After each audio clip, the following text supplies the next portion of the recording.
Buenas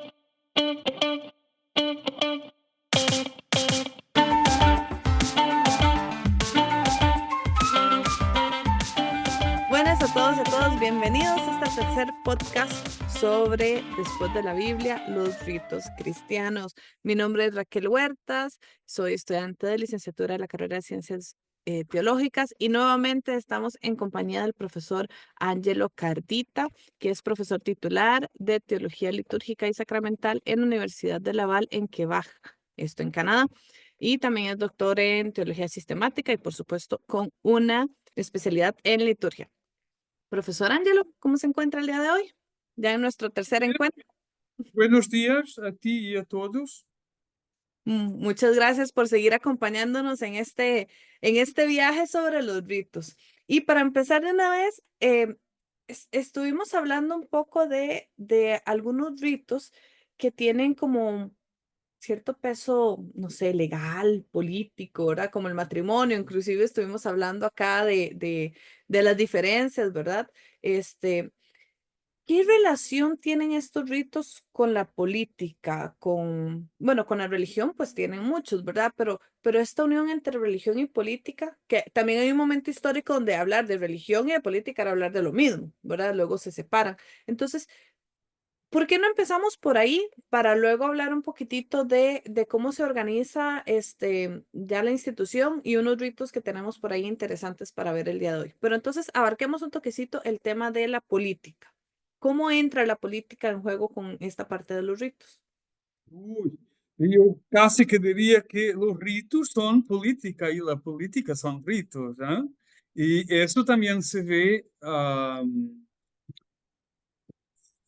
históricamente en las iglesias, la Iglesia Católica, que después se transforma en Iglesia Católica e Iglesia Oriental, iglesias orientales en el Oriente. Y después, con Lutero y los reformadores, tenemos en la Iglesia Occidental, bueno, las iglesias protestantes y más recientemente, ya en el siglo XX, tenemos los grupos evangélicos. En todo este universo, los ritos son política, y son política en el sentido de cómo la comunidad se estructura, cómo ella, cuál es su concepción del poder, de dónde viene, cómo se hace, cómo se pone en práctica y cuál es su importancia, pero también de cara a lo que llamamos el mundo o la sociedad, ¿no?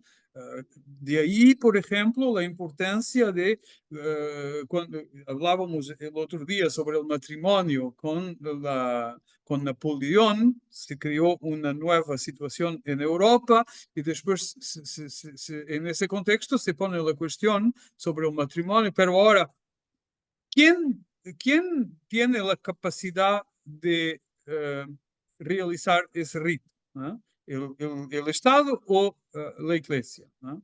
Entonces, es algo importante también desde ese punto de vista. ¿No? No es como que, bueno, no es tan importante, podemos dejar las iglesias hacer los ritos.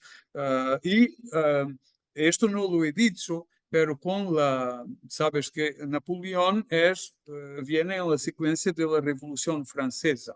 Entonces, con la Revolución Francesa, que es un momento muy anticlerical en la historia de la Europa y de la Iglesia Católica en Europa, una de las intenciones es, bueno, mm, acabar con la presencia de la Iglesia en la sociedad.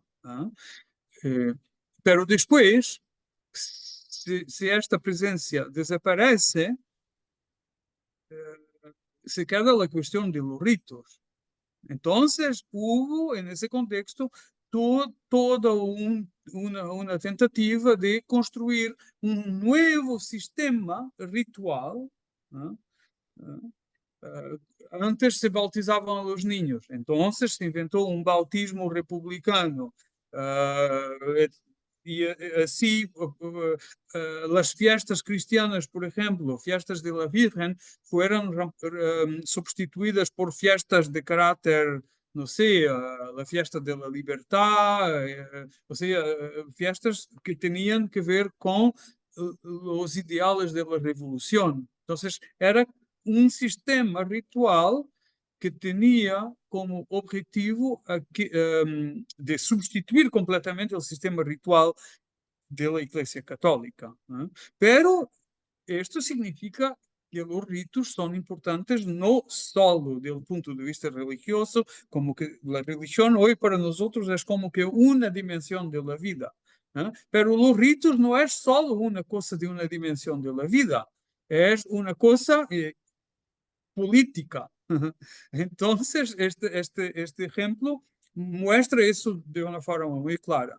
No es que podamos hacerlos desaparecer y después quedamos bien, digamos, en el vacío ritual. No, tenemos siempre necesidad de nuevos ritos.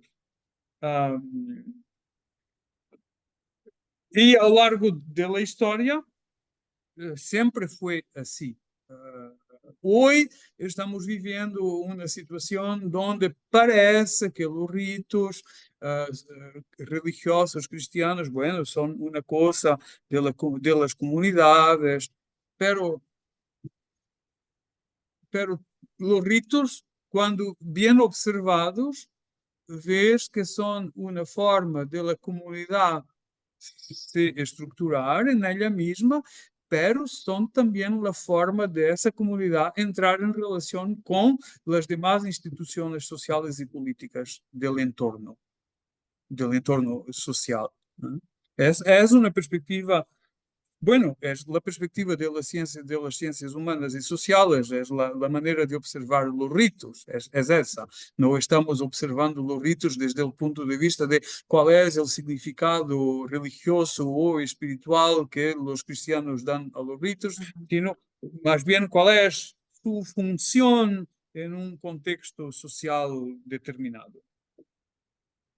Bueno, profe, y hablando de esta parte política, llega un momento donde la iglesia se institucionaliza. Me cuesta decir esa palabra, ¿verdad? Entonces, me acuerdo, por ejemplo, hablar de las primeras comunidades, se sentaban todos a comer, compartían, hacían luego el evangelio se va esparciendo por diferentes comunidades, diferentes zonas, y se están visitando unos a otros, ¿verdad? Digamos, habían, personas como Pablo, como Pedro, que iban visitando las diferentes comunidades que se iban formando, les iban enseñando, les iban mandando cartas, y así vamos avanzando, ¿verdad? Pero llega un momento donde todo esto se institucionaliza, ¿verdad? Se crea la iglesia, bueno, la que ahora conocemos como iglesia católica, ¿verdad? Y empieza a tener estructura, empieza a tener puestos, ¿verdad? Entonces, este, ¿qué pasa ahí? ¿Cómo influye? O sea, ¿qué pasa con esta parte de organización? ¿Cómo sucede? ¿Y qué pasa con los ritos en ese momento? ¿También se organizan? ¿También se estructuran? Sí, uh, sin duda. Creo incluso que nuestra concepción, la idea que tenemos de rito en general, es fruto de ese proceso de institucionalización. Pues nosotros pensamos los ritos como el rito instituido. ¿Eh? Tenemos mucha dificultad de observar los ritos en un otro tipo de situación, cuando todavía no están muy organizados, cuando todavía tienen muchos elementos fluctuantes. Es como, no, eso no es rito. ¿No? Rito es cuando ya está todo establecido, cuando las reglas son muy claras, cuando las personas que hacen las cosas están establecidas, y entonces eso, ves, la misma noción de rito implica una noción fuerte de institución como resultado de institucionalización. El ejemplo que tú has dado muy rápidamente es al mismo tiempo el ejemplo de un rito perdido. Tú has dicho las comunidades que se reunían para comer juntos. ¿Eh? Entonces, ese rito El ágape fraterno se perdió. Pero la coexistencia del ágape con la celebración estricta de la Cena del Señor ya es como un momento de estructuración, de institucionalización, porque hay que, un criterio es comer y beber juntos, es sí un rito en el cual intentamos crear la comunión entre nosotros, entre los participantes, y esto tiene una relación muy íntima con la Cena del Señor. Pero no es todavía la Cena del Señor. La Cena del Señor es cuando comemos con el Señor y sobre todo cuando entramos en un nivel de comunión profundo con el Señor hasta el punto de comer el Señor, ¿no? De entrar en Ujú, comunión con el Señor a través la consumición del pan y del vino. ujú. Aquí entonces ya voy a entrar a la pregunta de la cena del Señor. Y es que es muy interesante y hay iglesias como la católica que al celebrar la Eucaristía, lo que están comiendo, la creencia es que comen el cuerpo y la sangre de Cristo. Mientras que hay Sí. otras, ¿verdad? Tradiciones que lo que dicen es que lo que se están comiendo es un símbolo que representa, ¿verdad? Y todo esto para acordarse de la muerte, y según Pablo lo dice en Corintios, si mal no me equivoco, ¿verdad? Acordarse de la muerte y el sacrificio de Jesús hasta que Él venga. ¿Qué pasa con este rito? ¿Era así desde el principio o simplemente fue una formación que se fue dando y una simbología que se le fue dando a los elementos de la cena? Ah, por una vez yo creo que voy a responderte preguntándote a ti, Raquel. ¿Cuál de las dos explicaciones te parece más artificial y cuál te parece más natural con lo que nosotros cristianos estamos haciendo cuando celebramos la Cena del Señor? Mira qué interesante, porque yo no tengo ninguna de esas dos explicaciones que di. Cuando yo celebro la cena del Señor, a mí me gusta acordarme de ese pasaje donde él decía, coman este pan y beban y acuérdense de mí. No del sacrificio, sino de la persona de Jesús. Entonces, cada vez que yo celebro la cena del Señor, yo lo que trato de acordarme es del mensaje de Jesús y acordarme de Jesús y de cómo tengo que seguir sus pasos, su ejemplo, cómo tengo que dignificar al otro, especialmente a personas marginadas, o sea, es estar consciente de que el mensaje de Jesús fue amar a los demás sin importar absolutamente nada. Entonces, para mí, pero ya esto es algo muy personal, para mí ese es el simbolismo de la cena, pero sé que para otras personas Espera, porque ahora estás racionalizando tu experiencia. No, no vamos a entrar ahí, porque Ok, tendría una otra pregunta para ti antes. O ajá. sea, el importante es la memoria de Jesús. De hecho, corresponde a lo que se lee en los Ujú. textos del Nuevo Testamento. Hacer esto en En memoria memoria de de mí. mí. Y esto ya es un poco más tardío respecto a la carta de Pablo a los Corintios, donde se dice exactamente lo mismo, para hacer esto en memoria de él en esa circunstancia muy particular que fue su muerte, antes, inmediatamente antes de su muerte, él entonces hizo y nos mandó hacer esto en memoria de él. Y después también hay el comentario sobre siempre que lo hacemos, nos acordamos y anunciamos su muerte y todo eso. Pero, entonces, es muy interesante porque la pregunta a la cual que tenemos que responder cuando decimos eso es, ¿y quién es Jesús para ti? ¿Es solo un recuerdo o es otra cosa? Bueno, para mí es alguien que vive en mí, ¿verdad? Es alguien a quien sigo. O sea, Ahí está, llegamos al punto. ¿Ves? Después, decir que el hecho de comer el vino, de comer el pan, tomar el vino, es más bien una señal o un sacramento. Eso es una explicación racional, pero que está intentando explicar eso, que cuando comemos estamos con Él y Él Ujú. con nosotros. Y que no podemos hacerlo si estamos con problemas con nuestros vecinos, si no estamos a bien en la comunidad. Entonces, antes de entrar en esa comunión íntima con el Señor, hemos de reconciliarnos. Arreglarlos. Exacto. Y también no es solo para recordarme del Señor, aquí estoy muy bien, qué recuerdos tan bellos. Bueno, es también para que cuando salgas de la sala de la comunión, cuando estés preparada para los momentos de sufrimiento real, como fue la muerte de Jesús en la cruz, pero también para acudir a otras personas que están quizás en situaciones de sufrimiento. Entonces, el rito, ves, ya no es solo una cosa política ni comunitaria, sino que pasa a ser una cosa que muy importante y estructurante desde el punto de vista de nuestra fe. ¿Mm?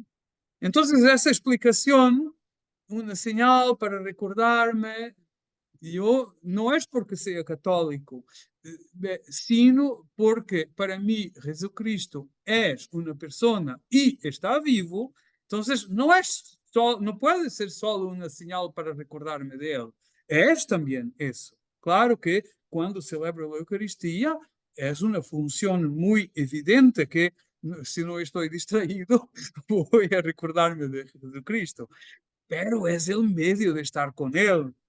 ¿Mm? Entonces, esto supone todas estas ideas de la presencia, y una presencia no es una presencia que no sea real. ¿Ah? Cuando me acuerdo de mi madre, es una cosa que no es real, o mi madre es una persona real. Ya ves por dónde va un poco la cosa.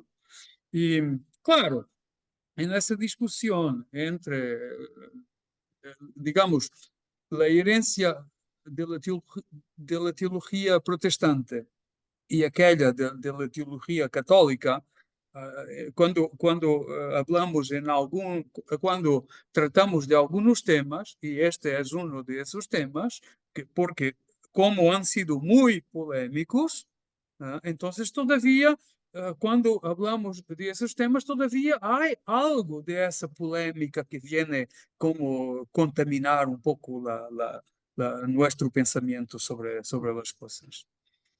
Profesor, otra anécdota. Este podcast ha sido de anécdotas. He contado una en cada podcast, pero vieras que la Santa Cena era un rito que a mí me daba mucho miedo.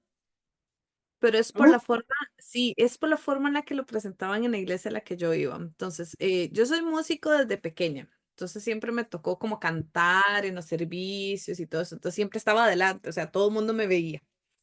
Y Sí, cuando llegaba la cena, que casi siempre era el primer domingo de cada mes, se hacía un culto especial para celebrar la Santa Cena y todo esto. Entonces, no solo leían Primera de Corintios, si mal no me equivoco, sino que leían lo que sigue, ¿verdad? sí, Pero siempre se interpretaba como el que come y bebe esto, no me acuerdo la palabra exacta, pero así como sin haber perdonado a los demás o si hubiera pecado, toda esta parte decía, juicio come para sí, ¿verdad? sí, sí, Entonces, yo era una niña adolescente, porque fueron varios años, ¿verdad? Que estaba adelante, entonces, que si yo sabía que había hecho algo malo o que tal vez ujú, algo que no estuviera correcto y me negaba a tomar la cena, la gente me iba a ver que no estaba tomando la cena y iban a decir, ¡oh! Algo hizo, quién sabe y por qué está adelante cantando. Pero si la tomaba, que era lo que siempre optaba por hacer, yo decía, me va a caer un rayo y me voy a morir, porque estoy tomando juicio para mí. No, no, era de Como verdad. alternativa, como alternativa, no sé, las dos situaciones no son muy agradables. Entonces yo le tenía mucho miedo. Y fue Pero, años después que la entendí que entendí lo que en realidad decía el pasaje de juicio, como me pareció, o sea, entendí toda la situación política, que les invito a leerlo, ojalá quitándose esto que muchas veces nos han enseñado, ¿verdad? Entender la situación y el contexto de lo que se está hablando. Y Sí. y ya luego empecé a amar el poder compartir la cena del Señor, porque adquirió otro significado y se le quitó el miedo, pero tuvieron que pasar muchos años y mucho estudio para poder entenderlo. Mm. Esa es la anécdota de este podcast, digo. Sí, es muy interesante y muy bonita. Ah, porque eso quiere decir que nuestra relación, bueno, una de las cosas que podemos sacar de eso que vienes de decir es que nuestra relación con los ritos cambia a lo largo de nuestra vida. ¿Mm? En tu caso, el cambio es, digamos, de una concepción un poco problemática hacia una concepción mucho más interesante. Pero por veces es al contrario, ¿no? Tenemos una concepción interesante desde un punto de vista religioso o correcta y después empezamos, progredimos hacia otros puntos de vista que no son tan buenos, ¿no? Por todo tipo de razones.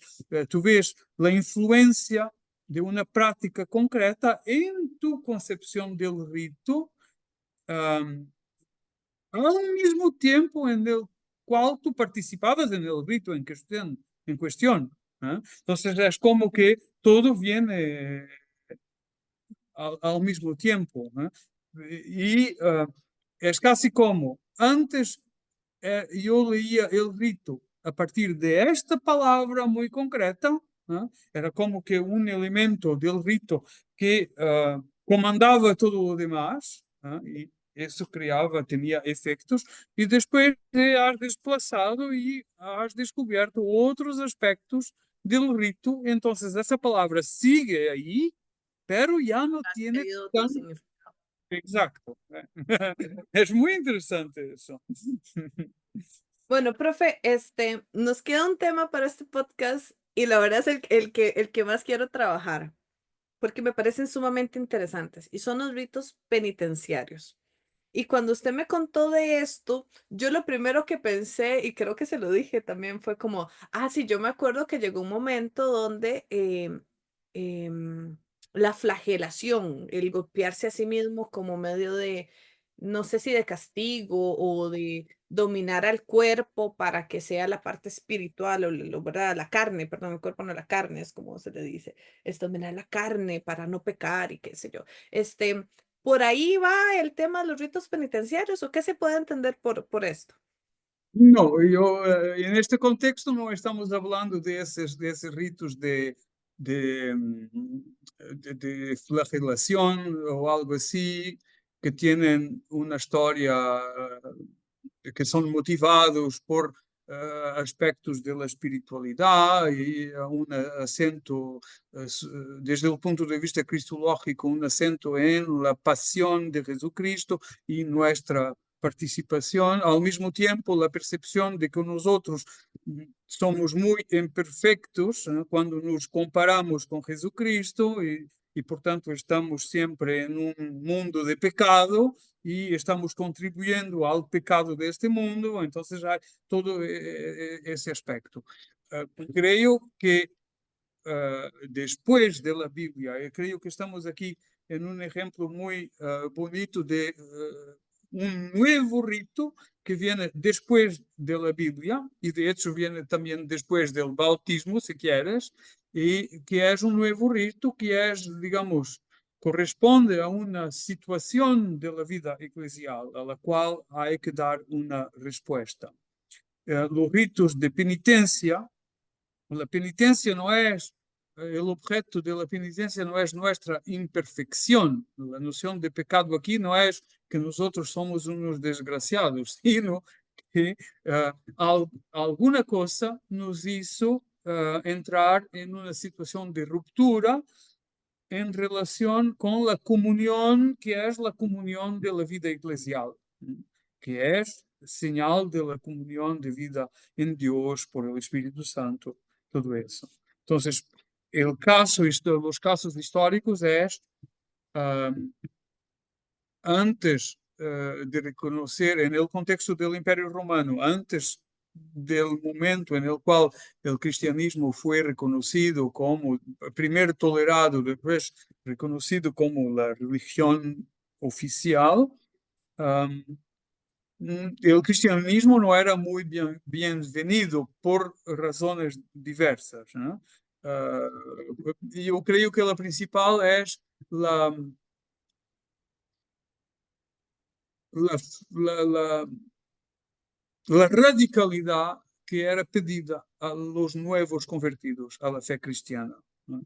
Y entonces eso creaba, porque los romanos eran muy, desde el punto de vista religioso, no eran muy problemáticos ni complicados. Cada uno cree lo que quiere, era básicamente esto. Pero la fe cristiana exigía un tipo de postura en la vida individual y en la vida comunitaria y política. Entonces ahí eso creaba problema, ¿no? Pero el punto es que en los momentos de persecución, ¿no? Como puedes imaginar, son también momentos desde el punto de vista individual en el cual nos damos cuenta de que quizás no sea tan fuerte en mi fe como yo creía, y entonces si me preguntan, yo diré, no, yo no soy cristiano de manera ninguna. Entonces, tenemos este tipo de situaciones de negación de la fe, o incluso de realización de gestos de devoción pagana, ese tipo de situación. Y después termina la persecución, la iglesia, bueno, regresa a un momento más pacífico. ¿Qué vamos a hacer con estos hermanos? ¿No? Porque hay aquí un problema desde el punto de vista de la fe. Entonces, son ya bautizados, pero de alguna forma, el pecado aquí es que han de alguna forma renunciado a su propio bautismo, digamos así. Digamos, han renunciado a las consecuencias de la comunión de vida eclesial que Entiendo. son del bautismo, exacto. ¿Qué hacer? Entonces, hay que crear una nueva estrategia de reconciliación y reincorporación de estas personas, porque no pueden estar, digamos, no son miembros con un estatuto más bajo. Los miembros de la comunidad son todos hermanos y hermanas, ¿no? Pero la comunidad no puede ser una comunidad de pecado. Ahí está la palabra la palabra pecado. Entonces, pecado es todo lo que nos separa de la comunión eclesial en este sentido. Entonces, los ritos penitenciarios son los ritos que se encargan de crear el camino de regreso a la comunión. Y de hecho son como una imitación del camino que conduce al bautismo. Ok. Entonces hay un nuevo camino que conduce a los ritos de reconciliación. Ahí está. Y después de la reconciliación, lo que tenemos es la reincorporación total de la persona en la comunidad. ¿Y estos ritos están estructurados o cada iglesia decide como qué pasos deben seguir? O sea, qué sé yo, digamos, estoy pensando en mi iglesia, ¿verdad? Que es donde puedo. Entonces alguien se aleja, entonces yo le digo, bueno, ahora usted va a llevar como este discipulado y luego, bueno, va a participar en estas actividades. O sea, le voy dando un lineamiento, pero la iglesia a la que asisto determina cuál, o Sí, si hay algo más estructurado, como que no, los pasos a seguir son estos, estos, estos y estos. sí, sí. Estamos hablando de ritos, por tanto, estamos hablando, como ya he dicho, no me acuerdo si hoy o otro día, estamos hablando de cosas muy instituidas. Ajá, Y por tanto, los elementos ya están están. ahí bien instituidos, son bien, son claros, entonces hay toda una serie de condiciones, ya está. Entonces, en un primer momento es casi como yo he dicho, como una imitación del camino que conduce ao bautismo. Então, o caminho que conduz ao bautismo é como um caminho catecumenal, ou seja, um caminho de formação bíblica, ética, moral, teológica, espiritual, hasta que a pessoa celebra o bautismo. Então, aqui já não é o mesmo caminho, mas aqui é um caminho onde a questão é tomar consciência del pecado, digamos, de la gravedad del pecado, de la ruptura con la comunidad. Lo que hiciste un día porque tenías miedo de terminar en la prisión o de ser muerto. Entonces hay todo un camino. Entonces se crea lo que se llama el orden de los penitentes. Ya no son catecúmenos, pero son penitentes. Están ahí. Hasta que puedan celebrar los ritos de reconciliación. Entonces, los ritos tienen estos elementos. La confesión de su propia falta, ¿no? Es la propia persona que dice, yo soy responsable por esto, yo hice esto o aquello en esta circunstancia, no sé. Entonces, esa es una confesión, no es una confesión de fe, es una confesión de su falta.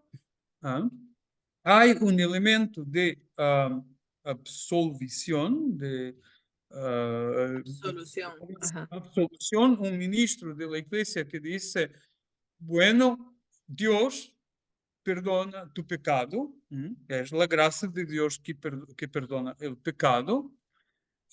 Y después hay, después puede ser quizás antes, hay un elemento de reparación. Si estamos o sea, de acuerdo con la gravedad de la cosa, hay que hacer un gesto, porque fue un gesto público. El pecado es algo así. Hoy tenemos una noción de pecado muy como espiritual, interna, pero la noción de pecado era más bien pública. Entonces también hay que hacer un gesto de reparación que es también público. No sé, ayudar a los pobres, algo así. Pero es casi como lo que hiciste públicamente y que constituye una falta. Ahora tienes que hacer públicamente algo, pero que constituye un vínculo de comunión evidente con la iglesia, con la comunidad. Entonces, ves, lo rito aquí no es solo rito, sino que también es vida. Bueno, estamos de vuelta, tuvimos un pequeñísimo problema técnico, pero ya estamos aquí. Estábamos terminando de hablar de los ritos penitenciarios y ya hablamos un poco del camino a seguir, pero usted me cuenta que igual hay una pequeña modificación después de esta estructura. Bueno, antes de hablar de esa estructura, cuando usted me contó estos ritos penitenciarios, me acordé de algo que por lo menos las iglesias protestantes a donde yo he participado no tienen, y es esto de la confesión.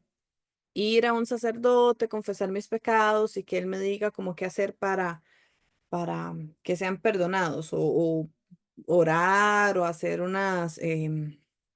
rezar el Padre Nuestro o algo así he escuchado. No conozco suficiente. Es similar a lo que usted nos estaba contando ahora de este proceso que tiene que llevar una persona. La confesión del pecado cometido por cada uno de nosotros, bueno, no es otro que va a confesar en mi lugar. Entonces, digamos, la persona la que dice, yo he cometido pecado, es este en particular. Bueno, entonces, confesando el pecado, estoy pidiendo la reconciliación. O sea, estoy en una situación que me aparta de la comunidad y deseo que la comunidad, deseo ser reincorporado. Es esta la cuestión. Después, la confesión de la que hablas, esta individual, o sea, que yo me acerco de un sacerdote, quizás en un contexto más bien un poco de intimidad, entonces, esto corresponde a un desarrollo histórico de lo que antes era un rito que tenía un carácter comunitario muy evidente, ¿eh? Y comunitario no solo porque implicaba la comunidad, su unidad y su comunión, sino también porque era en un contexto de comunidad que se hacía esta confesión pública, digamos así, de los pecados. Y después, progresivamente, como puedes también comprender, hemos desarrollado connotaciones diversas sobre qué es el pecado. Entonces, el pecado empieza a ser también algo que es más como interno, algo más espiritual y no solamente algo que es social o público. Y también como es, sobre todo en los monasterios, donde se pone un acento particular en esta dimensión de penitencia, de no solo, no solamente porque existe un pecado como una cosa puntual en tu vida, sino que el pecado es algo, es algo presente en la existencia, algo así. Entonces los monasterios tienen esta dimensión mucho, porque uno desea estar en un monasterio, ser monje, porque reconoce, desea, digamos así, que toda su vida sea una vida de penitencia. Es un poco esta la idea de base de la vida monástica. Entonces, podemos imaginar que en el interior de la vida monástica se desarrollan muchas prácticas de carácter penitenciario, ¿no? Porque hay este elemento que es fundamental en la concepción de lo que es la vida monástica. Entonces, en ese contexto se empiezan a desarrollar también prácticas individuales están en el origen de esta confesión individual. Y también el hecho de que, bueno, no es sencillo uno presentarse delante de los demás. Tú misma has dado este ejemplo cuando escuchabas la palabra sobre la Eucaristía, decías, ay, no, no es fácil, entonces que para facilitar también, desde el punto de vista de la experiencia de lo penitente, el rito se desarrolla en ese sentido casi privado de la confesión del pecado. El problema es que, claro, entonces lo que se puede hacer en ese contexto es prácticamente solo la confesión oral del pecado y la recepción de la absolución oral también con una plegaria. Entonces todo lo que era el gesto de, público, comunitario o social de reparación, eso se Se pierde pierde. se transforma en una cosa que es que el individuo puede hacer, ¿no? Como una plegaria, una cosa más bien íntima. Entonces también hay un elemento que se pierde aquí. Bueno, hoy estamos viviendo también, hace unos tiempos, estamos intentando recuperar elementos perdidos. Y esa dimensión comunitaria y social de los ritos penitenciarios es una de las dimensiones que nosotros en la Iglesia Católica estamos desde el Concilio Vaticano II, estamos intentando recuperar de una forma u de otra. Profe, es que qué interesante. Bueno, yo soy profesora de escuela y trabajé una vez en una escuela donde después de X cantidad de faltas de un estudiante, se le pedía un trabajo comunal para la escuela, especialmente si había sido un estudiante que había dañado de alguna forma algo de la institución o si había dañado a sus compañeros, pero como en un gesto no de castigo, sino de darse cuenta que cuando uno comete una falta puede lastimar a otros o puede lastimar las mesas, las sillas o las cosas que se utilicen que él mismo va a necesitar para poder tener un buen estudio, ¿verdad? Entonces, ahorita con eso que usted me acaba de decir, Me parece muy interesante esta parte comunal para poder entender que no somos individuos, que no somos solo individuos, que somos parte de una comunidad y que por lo tanto lo que yo haga afecta a los demás, afecta a mi Exacto. comunidad. Entonces Esa es es la importante, noción, ajá, esa es la noción comunitaria de pecado. O, si quieres, la noción eclesial de pecado, y no la idea de pecado como yo hice una cosa y Dios se queda muy preocupado con eso, que no, no es eso. y es más el daño que le puedo ejercer a otros con mis acciones. Claro, claro que eso afecta si estar en la comunidad cristiana es la condición para estar en una relación de comunión con Dios por Jesucristo. Entonces, todo lo que afecta la comunión con la comunidad afecta la relación con Dios. Entonces, ahí está la... Pero Claro. me alegro de saber que estabas en una escuela ah, donde tenían ritos penitenciarios. Sí, Mejor sí. porque hablaste de algunas iglesias que en apariencia no los tienen, pero la escuela sí que los tenía.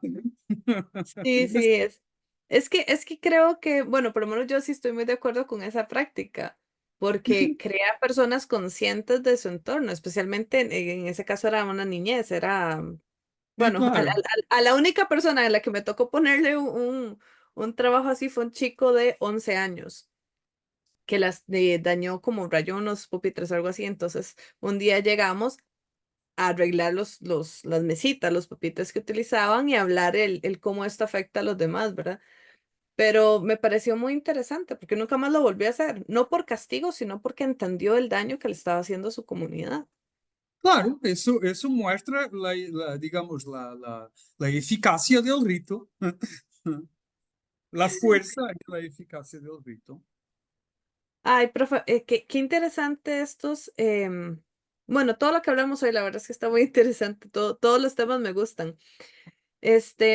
Nos queda un podcast más que ese está demasiado interesante. Entonces, en 2 semanas, pues volvemos a vernos para hablar de los ritos que desaparecieron, porque ya hemos hablado de los que quedaron, de los que se modificaron, hemos mencionado algunos detallitos que desaparecieron, pero son bastantes. O sea, cuando hicimos la lista son bastantes. Entonces, ya saben, en 2 semanas nos vemos con este último podcast, este último especial sobre ritos, bueno, después de la Biblia, los ritos cristianos, ¿verdad? Em, Profe, no sé si se nos quedó algo para hoy o ya estamos. Creo que está bien. Estamos, ¿verdad? Entonces, muchas gracias a todas las personas que nos ven, nos escucharon. Un momentito al profesor para que se despida de toda nuestra audiencia.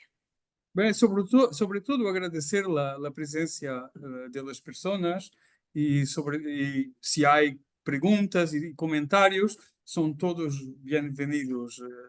Intentaremos de quizás tenerlos en cuenta. Bueno, ya saben, en la cajita de comentarios pueden contarnos de dónde nos escuchan, si les gustan nuestros podcasts, si tienen preguntas, si sienten que hemos dejado algo por fuera, por favor háganoslo saber para poder añadirlo, ¿verdad? Si no nos da tiempo de contestarlo en estos podcasts, ahí de alguna forma les hacemos llegar la contestación.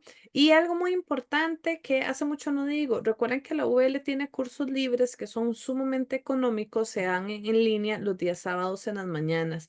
Entonces pueden hacernos la pregunta en la cajita de comentarios y nosotros les mandamos cuáles son los cursos libres que se van a estar dando este año. Bueno, hoy les acompañó Raquel Huertas con el profesor Angelo Cardita y nos vemos en 2 semanas con el último podcast de este especial. Muchísimas gracias por acompañarnos.